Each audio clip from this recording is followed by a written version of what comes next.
It is Jenny James, and with the Writing Secrets class, and this is Lesson 10, The End. Next week, we're going to go ahead and talk about query letters, and I'll show you mine that ended up getting my agents, and we can discuss how to make them since so many of you guys have been asking about that. But remember, you do not want to query until you know your story is perfect. Okay? Just so you know. So, how to end a story. A lot of you guys have been asking me how to end a story. What you really need to think about is definitely look at your favorite movies, look at the way they end, read your favorite books, and the ones that you just love the ending. Why do you love the endings? Why do you think they're so amazing? Me personally, I love Jane Austen's endings because they didn't just end, oh, and he kissed her and they knew it was meant to be. No, we actually got to see the wedding, and then we got to see, they closed out everything. For me, I needed closure completely. So when I write Pride and Popularity and I write these other books, you're going to notice some closure. They are going to actually resolve a lot of things, especially when it comes to romance. Romance is not a series, so you can definitely have it close, and then explain what happens at school and what maybe some people had thought about that too, and how they're still as a couple and things. If you wanted to maybe do a little epilogue. The worst is to read a book that just makes you want to throw it out the window because it's so stupid. The ending is just like, are you for real? And then definitely when it comes to romance, I am not a fan of killing off the main character. Okay? No, do not kill them at the end.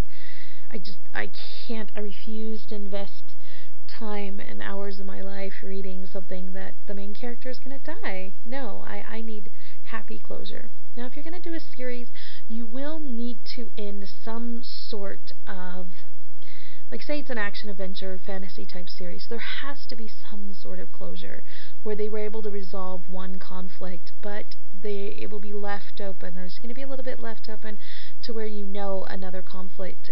Maybe there's still somebody out there, and maybe in the very last chapter you can possibly show the bad guy waking up or whatever it is that had happened and kind of planning his next attack, so then another book's coming.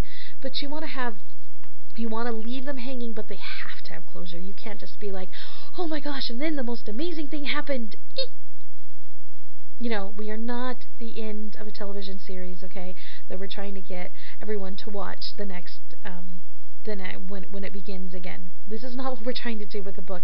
That is something that you do with a chapter. Now, a chapter, what you want to do, if you're writing your chapters amazing, then the person doesn't even know. Have you ever read a book and you didn't even know how many chapters you've read because you've just kept going?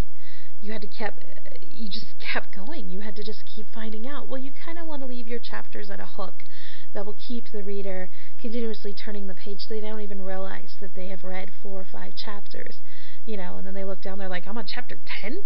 I thought I was like chapter 2.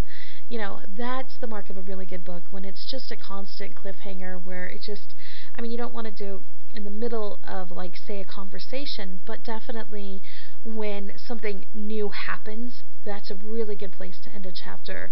So something like, you could do it. It could be a conversation part, like, say the phone rings and you pick it up and it's like Tony, or the main guy, and then of course everyone's like, wait, Tony's on the phone, and so then they turn the page and just continue on that chapter to find out what Tony's going to say. So that's a really good hook that just keeps your readers continuously moving. And so try and look at your books.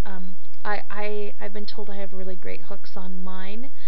People just can't stop reading my books. Well, that's because I purposely left more of the...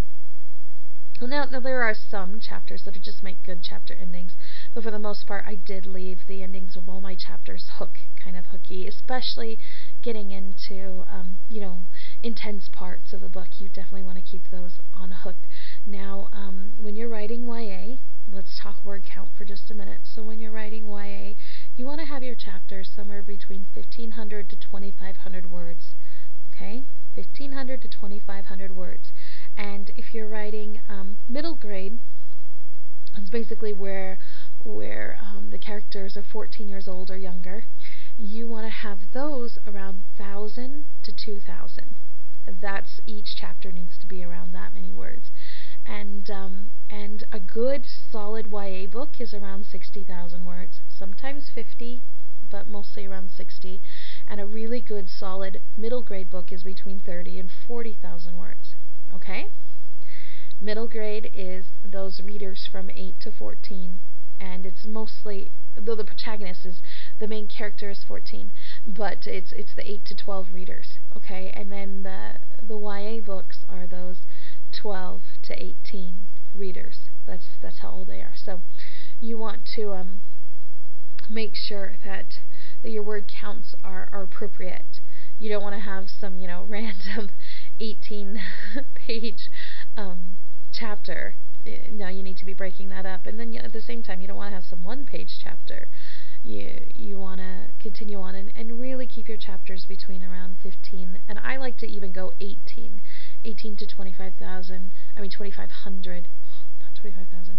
1,800 to 2,500 for YA, and then 1,000 to 2,000 for middle grade. But anyway, just remember on your endings, you definitely don't want to have, don't you just hate it when somebody's telling you a story and then their phone rings and then they have to go and you're like, what happened? I mean, you do not. You definitely want closure. Okay, so definitely end that little bit and then you can add on. And what I'll do is I'll go ahead and teach with Eternity, and you can see how the ending of the book is, and then kind of see how we added a little bit at the end there to basically show that we've got another book coming in the series, and we're going to be talking about Earth. This is a co-authored work with my co-author AJ Cole, so I'll go ahead and show you the ending of Eternity, and then you guys can learn from that. And remember, next week we're going to discuss queries. I am really sorry. I am super tired. My schedule is getting really busy with the books and signing and stuff, and today I basically signed, I signed in the morning, then I went back again in the evening, and so I'm just exhausted, and family has come into town, so I've got a really busy weekend coming up, but I wanted to quickly give you guys this lesson, and hopefully it helps, hopefully you understand, by hopefully next week I'll be able to get a really good query one out for you, because we really want to dissect those, and anyway, good luck. Happy writing, and I'll see you next week. Bye!